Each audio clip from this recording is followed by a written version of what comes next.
তাআলার জন্য। প্রত্যুত্তরে আল্লাহ তাআলা কি বললেন? আল্লাহ তাআলা বললেন যে আসসালামু আলাইকা আইয়ুহান নাবিয়্যু ওয়া রাহমাতুল্লাহি ওয়া বারাকাতুহু, যে হে আমার সুপরিচিত নবী, রহমত এবং শান্তি বর্ষিত হোক আপনার উপরে।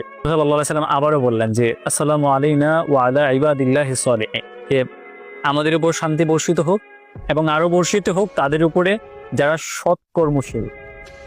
আল্লাহ তাআলা এবং রাসূলুল্লাহ সাল্লাল্লাহু আলাইহি ওয়াসাল্লামের সেই কথোপকথন শুনে ফিরিশতারা সমুচ্চরে বলে উঠল, আশহাদু আল্লা ইলাহা ইল্লাল্লাহু ওয়া আশহাদু আন্না মুহাম্মাদান আবদুহু ওয়া রাসূলুহু, যে আমরা সাক্ষ্য দিচ্ছি আল্লাহ তাআলা ছাড়া আর কোনো মাবুদ নেই, রাসূলুল্লাহ সাল্লাল্লাহু আলাইহি ওয়াসাল্লাম আল্লাহ তাআলার বান্দা এবং রাসূল।